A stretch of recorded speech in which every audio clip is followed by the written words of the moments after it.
Hello students, आज हम बात करेंगे 11th कॉमर्स के सब्जेक्ट अकाउंट्स की। और इसमें हमने रिवीजन स्टार्ट किया हुआ है। हम जिस चैप्टर का रिवीजन कर रहे हैं वो है फाइनेंशियल स्टेटमेंट विद एडजस्टमेंट। आज हम इसके जिस न्यूमेरिकल क्वेश्चन को डिस्कस करेंगे वो होगा क्वेश्चन नंबर 6। तो सबसे पहले मैं क्वेश्चन नंबर 6 का फॉर्मेट बना लेता हूं, है ना।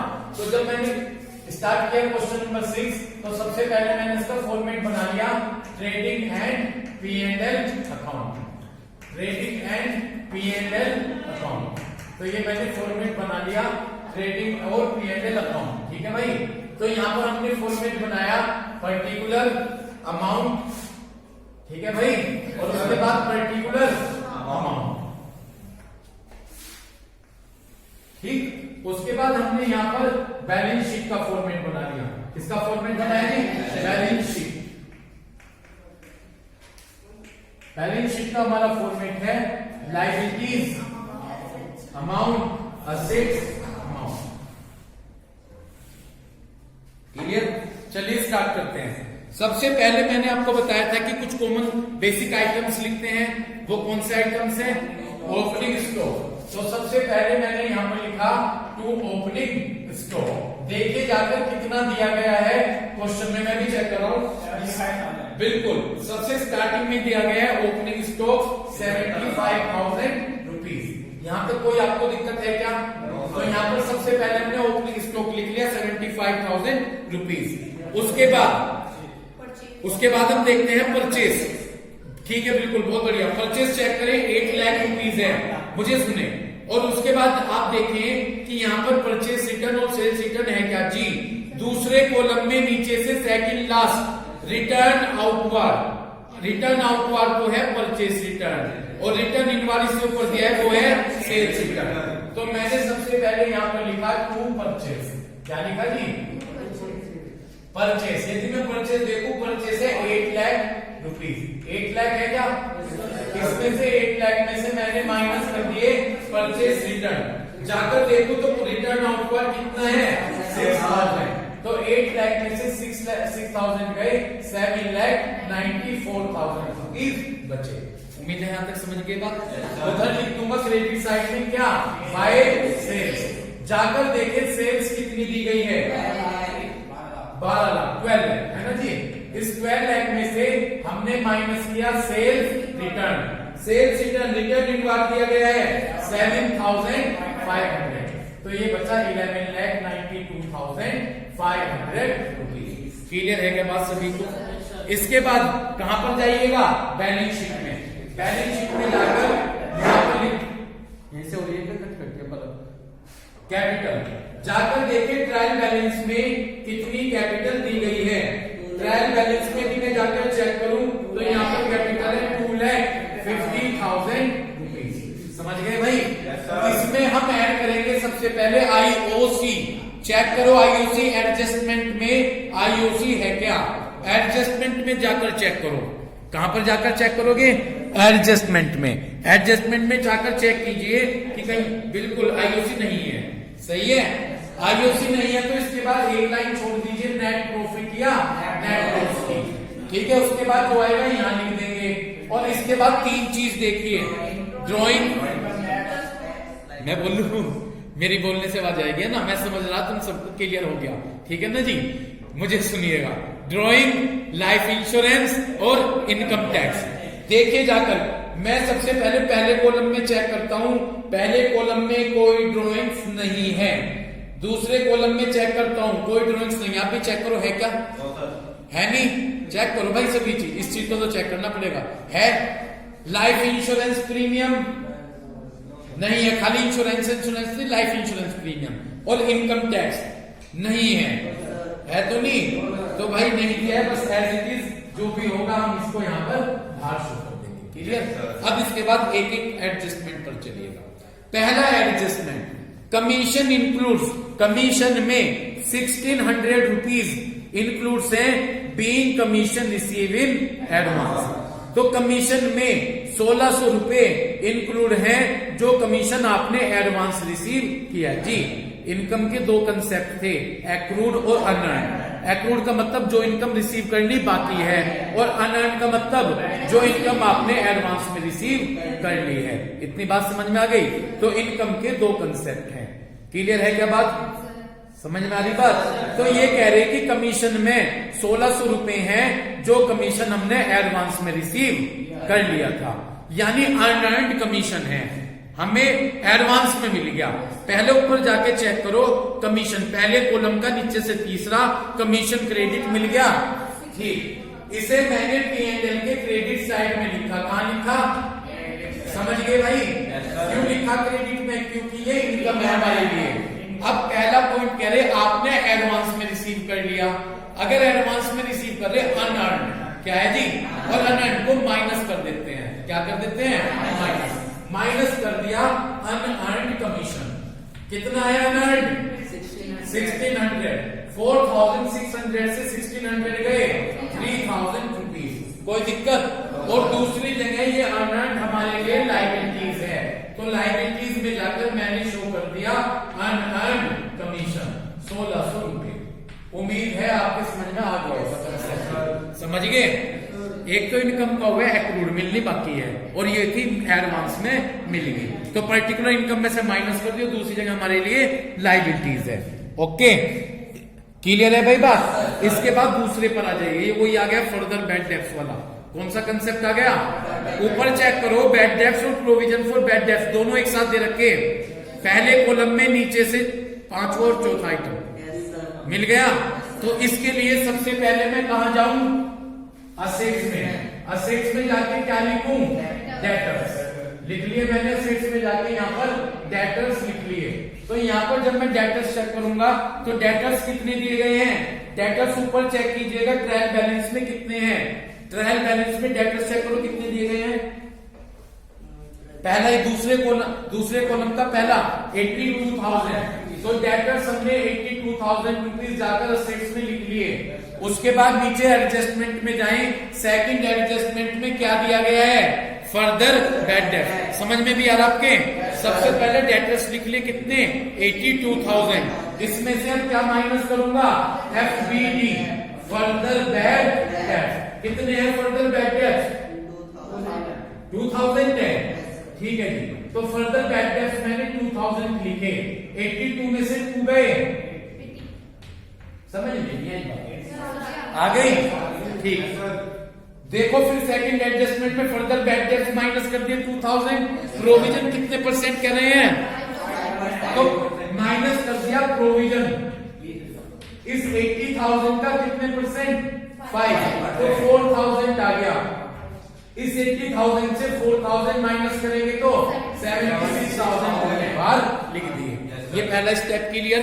तो आपने डेटर्स में से क्या माइनस कर लिया? डेटर्स में से फर्दर बैड डेट्स माइनस कर लिया और प्रोविजन माइनस कर लिया। क्लियर? इसके बाद अब क्या करूं? वर्किंग नोट यहां पर कर दूं, छोटा छोटा सा लिख के कर देंगे वर्किंग नोट, फिर इरेज कर देंगे। वर्किंग नोट सबसे पहले बैड डेट्स कौन से वाले? ऊपर जाकर देखो ट्रायल बैलेंस में कितने बैड डेट्स हैं? 1000। समझ में आ रही बात? इसके बाद फर्दर, मैं ज्यादा नहीं लिखूंगा, थोड़ा थोड़ा लिखूंगा। यहाँ पर 2000 है ना। इसके बाद प्रोविजन कौन से वाले? डाउटफुल, ये वाले। ये कितने आए भाई? 7,500। इनका टोटल कर दिया। इसमें से जो ऊपर ट्रायल बैलेंस में प्रोविजन है वो क्या कर दूं? Minus provision for doubtful debts. कितने? 8,100। अब एक बात देखिए भाई, हाँ 7,500 में से कितने माइनस करेंगे?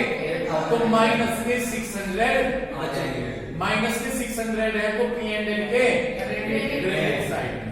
समझ लीजिए ये प्रोसीजर आपके समझ में आ गया? मेरे हिसाब से बहुत बढ़िया क्लियर हो गया होगा कोई तो।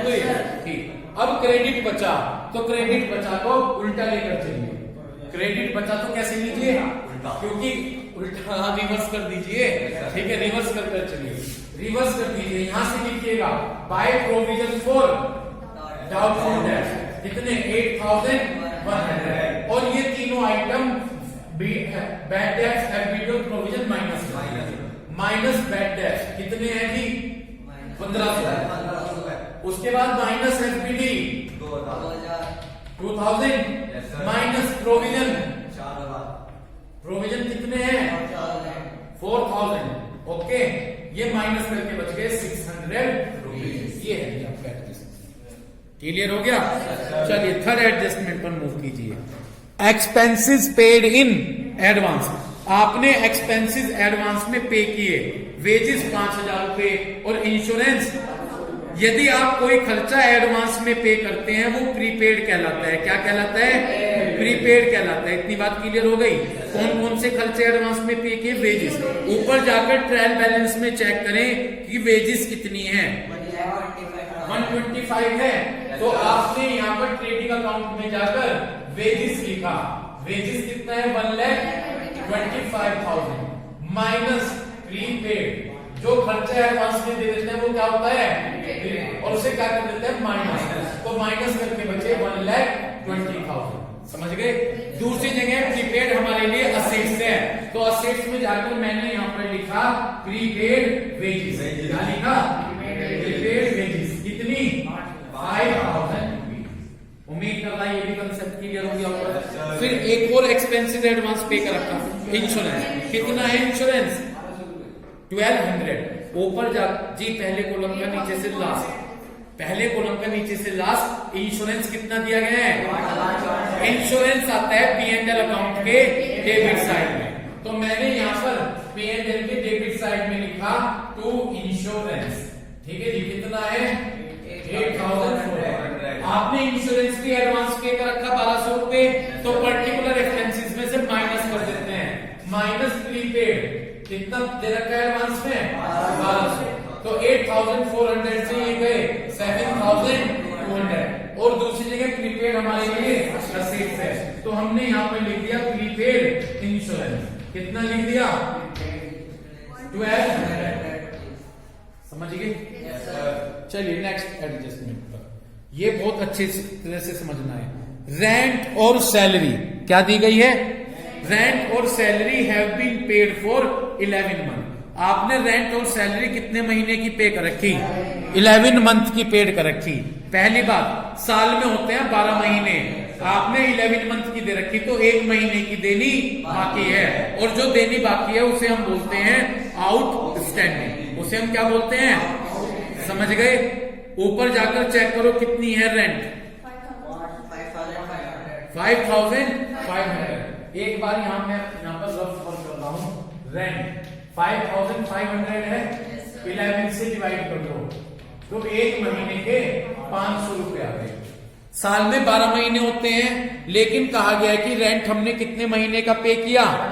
11 महीने का पे किया हुआ है। ठीक, तो 5,500 है, 11 से डिवाइड कर दो, 1 महीने के 500 रुपए आ गए, तो 500 रुपए आउट स्टैंडिंग है। रेंट P&L के डेबिट में आता है। हर्षित कंसंट्रेशन लगाओ। रेंट P&L के डेबिट में आता है, तो यहाँ पर रेंट लिखा 5,500 प्लस आउट स्टैंडिंग कितने हैं?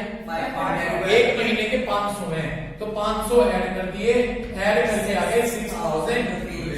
मुझे बताओ समझ में आ गया? दूसरी जगह लाइबिलिटीज में लिख देंगे, तो लाइबिलिटीज में जाकर मैंने दिखा दिया आउटस्टैंडिंग रेंट कितना? 500 रुपीज। कोई दिक्कत? दूसरी चीज क्या आउटस्टैंडिंग है? सैलरी है। सैलरी ठीक, यहाँ मैंने सैलरी लिखा। क्या लिखा? सैलरी। देखना आ रहा है क्या इस वीडियो में? सैलरी लिखा। ऊपर जाकर देखो, रेंट के नीचे सैलरी दे रखी है 35,000। ये भी 11 महीने की पे की है, तो 11 से डिवाइड कर दो, 3,200 आ गए, यानी 1 महीने की इतनी देनी बाकी है। समझ गए? तो ये आउटस्टैंडिंग है। मैंने बस क्या किया, 11 से डिवाइड करके 1 महीने की निकाल ली, 1 महीने की इतनी देनी बाकी है। सैलरी कहां पर आती है? P&L के डेबिट में, तो मैंने P&L के डेबिट में आकर लिख दी सैलरी कितनी है? 35,200 प्लस कितनी आउटस्टैंडिंग है? कितनी रकम? 32 रुपए। 3,200, तो मैंने ऐड कर दिया 38,400। और दूसरी जगह पर आउटस्टैंडिंग कहां पर आती है? लायबिलिटी में, तो मैंने लायबिलिटीज में जाकर यहां पर लिखा दी आउटस्टैंडिंग सैलरी कितनी 3,000। ओके, नेक्स्ट एडजस्टमेंट बहुत इंपॉर्टेंट है, तो इस एडजस्टमेंट को आप अच्छे से क्लियर कीजिएगा, पढ़िएगा।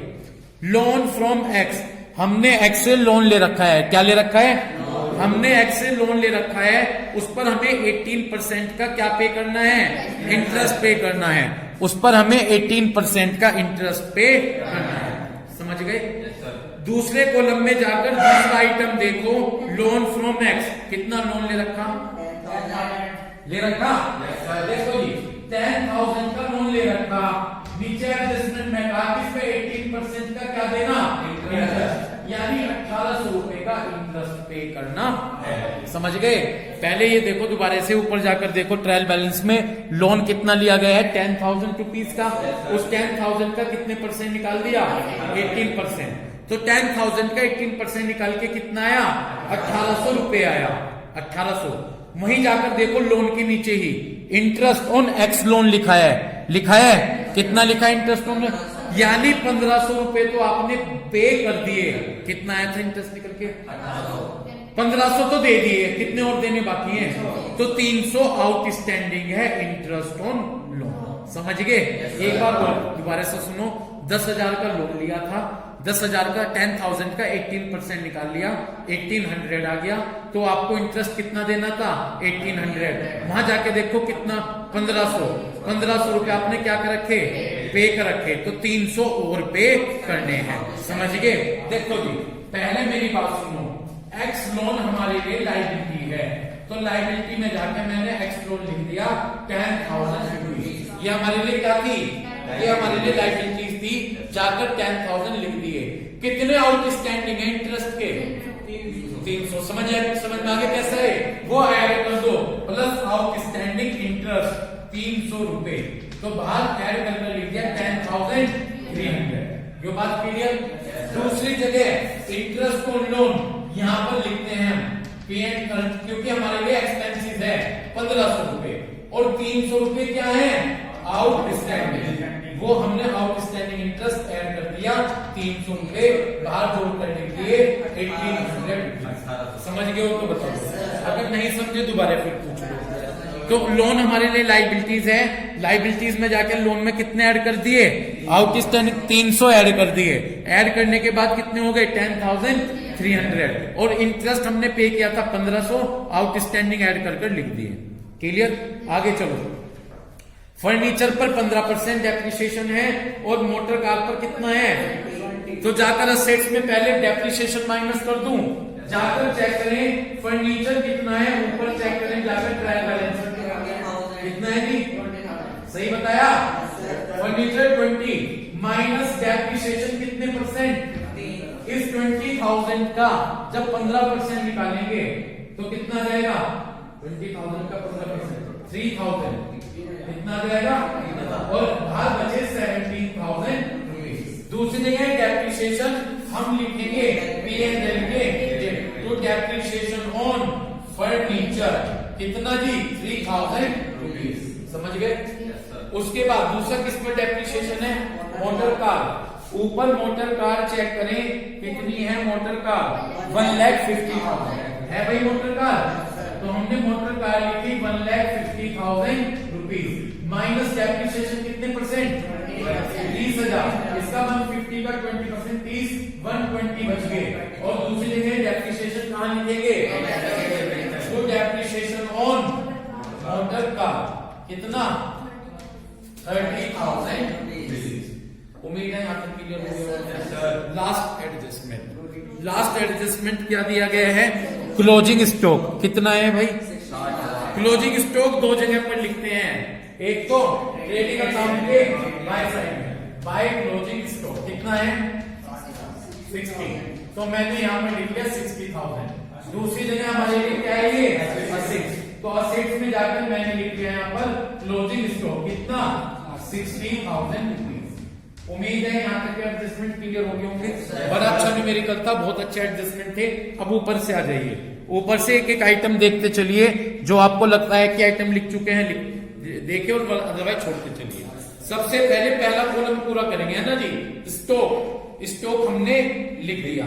ओके, स्टॉक के बाद क्या दिया गया है, परचेज भी लिख दिया, उसके बाद सेल्स भी लिख चुके, मोटर कार भी हो गई, कार एक्सपेंसेस में बोलूंगा, मुझे सुनिए, कार एक्सपेंसेस नहीं हुए हैं तो कार एक्सपेंसेस हम लिखेंगे P&L के डेबिट साइड।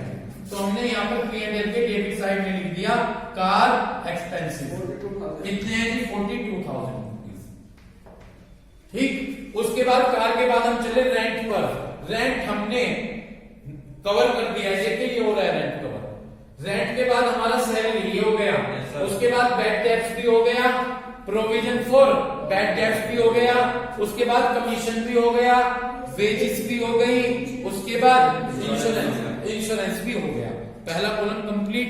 दूसरे कॉलम पर मूव कीजिए। दूसरे कॉलम में क्या दिया गया है, डेटर्स, डेटर्स भी हो गए ना, लोन फ्रॉम एक्स ये भी हो गया, इंटरेस्ट ऑन एक्स लोन ये भी हो गया, फर्नीचर ये भी हो गया, ये नहीं हुई लैंड और बिल्डिंग, है ना जी।